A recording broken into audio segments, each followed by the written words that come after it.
Welcome to the Perceptive Readers, everyone. Hi, I'm James Lynch. Today we're going to talk about, for a topic, writing. Particularly a couple of things about it, from proofreading tips to the favorite times of writing. If you are a writer, what are your favorite times to write? Why do I feel the majority of you, if you have your options of choice, would start early in the morning? Because the brain is fresh. I know some of you may say, well, it's fresh after I get the cup of coffee or a cup of water to drink. Now, some of you probably just jump right out of bed. For myself, when I talk about coffee, and yes, I can drink a pot in a day if I want to.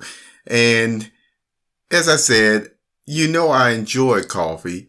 But all the same, when I first wake up in the morning and I talk about like a favorite pastime as far as the schedule of writing, during the cooler months, and that's why I'm going to talk about this subject today of proofreading, because I normally not only, write a little bit more during the cooler months, but also I like to review some things that will help me to, relate my thoughts more clearer. And speaking of that, it's a topic of best proofreading tips. An article that I wrote, and I've talked about it on the Perceptive Readers before. This one that I'm going to talk about again was written last year during September 10th, 2019, during that year.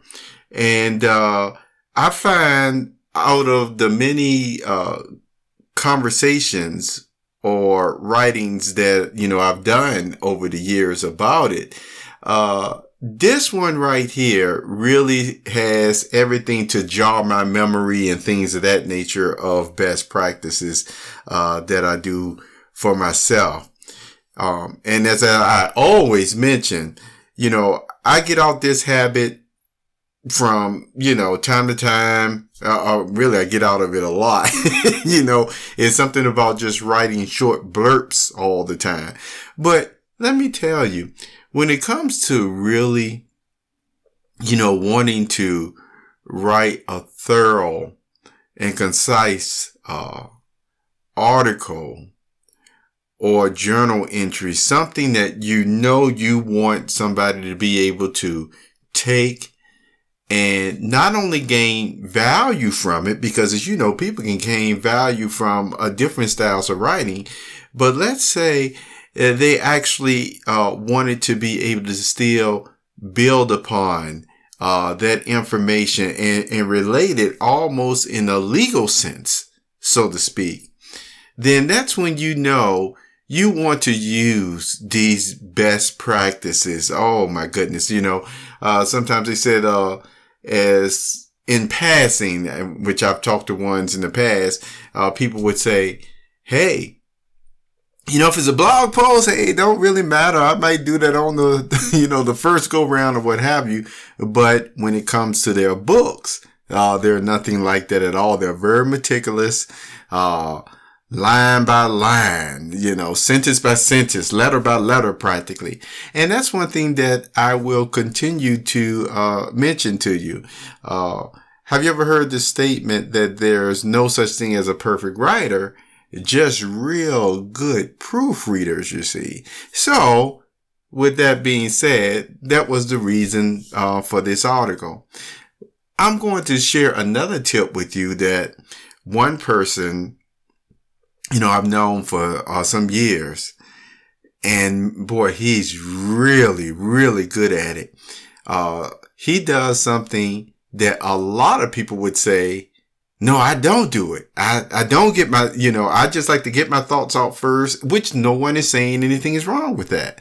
But let me tell you, the way that this person's mind, works, he has this ability to not only get his thoughts out, very like the way that he wants them, and proofread at the same time. It's almost like We're not even talking page by page. We're talking almost like sentence by sentence, paragraph at the most. He's already going through, and that's just the way he writes. Been writing that way for years, and it works for him. And make no mistake about it, the man can write. So with that being said, I know probably over 90% of the writers don't do that. Again, they just get their thoughts out, any glaring mistakes or errors or what have you, they might fix it in, but for the most part, they try to just get the story to go along, But as I mentioned, some of you may have your brain that works that way where you can be like, whoo, I got to use that term, the creative juices again, are flowing. And as they get to flowing, it's like, hey, I can write this story and I can proofread at the same time. See, it just depends on what works for you. And that's why I stated about, what's your best time for writing? There have been days where, let me tell you, to have the beautiful sunshine and, and the wind, lightly blowing just right where, your paper's not going all over the place but if you're on the laptop, you don't have to worry about that at all. And the weather being just perfect with, a cup of coffee or tea, or something a little bit stronger. Yes, I know you all write your stories with that too. Don't you act like you don't. No. Anyway, so I'm just making a joke with you. So the whole point is, those are some of the most enjoyable moments for a writer. And when you're, once again, a creative mind and processes are just firing on all cylinders, you see, as the expression goes. And so with these cooler months, as I wanted to mention again, it is just good to review beforehand, some things that you already know, but maybe one or two little minor suggestions might come up that you say, I forgot. Yeah, that does work real good. And so, you'll be once again prepared with whatever papers you're going to put out. All right. With that said, let's go into this article. And I'm just letting you know it is on the POCbooks.com website called Best Proofreading Tips. And it was originally written by me back in September 10th, 2019. It went like this. Hello, writers. What are your proofreading tips? Let me tell you now. I'm writing this article to remind myself of the steps to take for more of my articles. You see, these steps take more time than a quick read through. Something I have a tendency to do a lot on my journal category articles. You may be shaking your head. I know. And the heading goes into this called Why Proofreading is Necessary. Proofreading is normally done after you are satisfied with your draft article or story. You are looking to edit misspellings, grammar, and punctuation errors. Does this sound like a simple process? Maybe. But is it that simple to carry out? It does not always feel like it, and this is one reason why we have professional editors, so as some say, after one or two proofreading edits on their own, and here, notice this quote, I no longer want to deal with the headache. Or, here's another quote, I'm glad my part is over and done. How many of you writers have felt that way? How many of you students in high school felt that way after some paper you were trying to turn in, and every time you look, you just got it all mocked up, then had to go back through it, and you know what I'm talking about. But anyway, here is the good word though. The headache that sometimes comes when you are proofreading a novel does not when you are writing a short 200 to 900 words, to long form blog posts between 1,000 to 4,000 words. Then you most likely will be able to complete the proofreading process without a headache, you see. Proofreading is important because it matches your thoughts with the words on paper or, the screen. So there will be no confusion. You don't like the way something reads or sounds, then tweak it once or tweak it twice, and there you will have your authentic thought exactly the way you wish it to be. And here's another heading called Best Proofreading Tips. A, take a break from the article, have a meal. Maybe you only need 15 minutes to an hour away. It helps having a day away from the article project. Therefore, it gives your brain time to rejuvenate overnight. I realize most may not need or desire to wait that long. It is good to know all the same. B, after your break, make sure to place your pencil, computer cursor, on each word methodically. Read it at a slower pace than what you have typed. You will see most mistakes right away by doing this. Spellings and punctuation will become evident. C, speaking of punctuation, I found proofreading your sentences backwards helps to find typos and missing punctuations as well.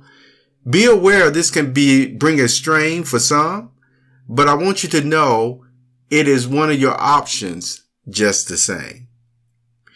D, check your headings and subheadings. Did you place them in bold types and special fonts? Make sure the headings are all uniformed in the style you picked. Heading 2 through heading 5 and so on. E, read your masterpiece out loud. And F, take a break, coffee or tea, smile, and repeat the steps on your return. Now, the next subheading of that, I wrote how the above steps have helped me. The above tips I started using around 2014, but to this day, not on a consistent basis. I wish to use the above techniques more to keep all my articles in pristine reading shape for the perceptive readers. And I laughed a little bit, but there will continue to be times when I still post those from my mind to your mind journal articles and will not have used all the best proofreading tips displayed in the last heading. In fact, it seems to be saved mostly for in-depth tipped articles like this one. This is one of the reasons I decided to write this article, to help myself use these techniques more times throughout the month.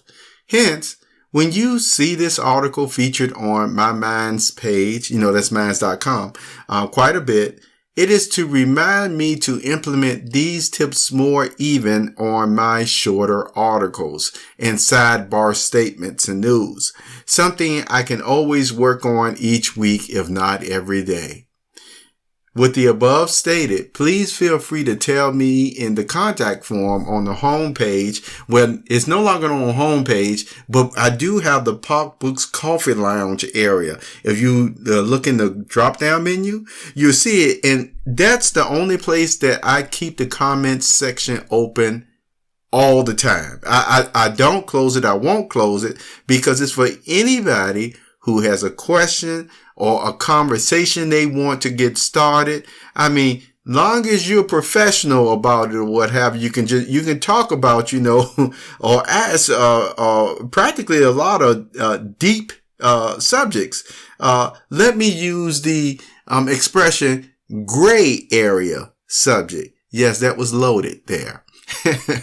Anyway, so here we go. With the above stated, please feel free to tell me in the contact form on the homepage or coffee lounge area when I make a mistake in an article. See, I would really appreciate that. Hey, I don't mind it at all. If all of a sudden you saw an article and you say, hey, did you leave out a conjunction, some punctuation right here? Punctuations are normally easy to be able to tell that I know you left out a question mark or something or what have you, or really just something that had taken away what the thought, the intention, the authentic thought, as I explained it, where it makes it sound like it's something totally different, you see. Because as you know, you have a lot of freedom when you're writing blog articles to use, certain cultural idioms and stuff like that. No, we don't want to change those, but, just outright, grammar mistakes that really take away from totally understanding what that sentence was. Hey, you can easily just drop that sentence down in the comment, with the link or what have you. Say, hey, did you see that there? And then, hey, I can just fix it. And I would be grateful for it. All right. Now, let me go ahead and continue. In concluding thought tips. Okay. This is the last paragraph. Just allow me to thank you readers for sharing and spending time each day to enhance, some people say enrich, your life by finding and taking value to others. Yes, sharing is caring. Always do your best to have a light shining in your heart and mind. Hey, you need that as part of the best proofreading tips as well. Yes, as you write, remember I told you, writing can be quite pleasurable. As many writers have found out, haven't you heard some of them even express, writing saved his life. Writing saved her life. Other persons have said, I don't know what I would do if I didn't have writing. And you've heard me say this before. I never really expressed it in quite that way. But make no mistake about it. When there's a different story or project or blog post or something that I'm working on, and once I get to going, oh my goodness, it's a pleasure, you see, or what have you. And I actually do again have a couple of poetry type of even non-fiction combination books right on my mind right now. And I mean, it is something that I really, every time I think about it, I just said, man, this is just very interesting. Something I can really throw my mind into. But in the process, like I normally try to do, to make sure that if I start writing something, I'd like to make sure I have plenty of backups. So I'm doing a lot of rearranging, because at one time I used to have,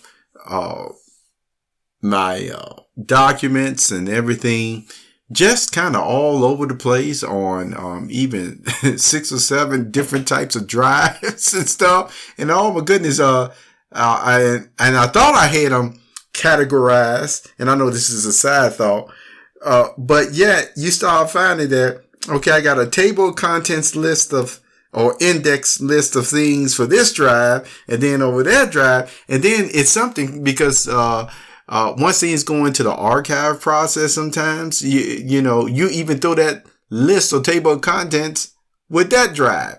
And there are actually right now some, hard drives, that I have that I'm like, man, I think I better go look back through on some of those things. I probably got some good stuff in there. Well, I know I do, but all the same, what I'm now just trying to do is, consolidate it all just really in one area, but just making sure that all the backups and the replication can still just go to all these several different places, you see, so that you have redundancy and you won't lose anything. But you want to make sure too, in this day and age, and this is what,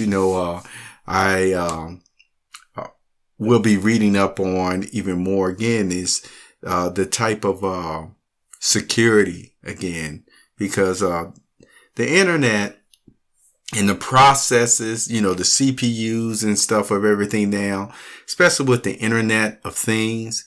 Let me tell you that it's very, very interesting.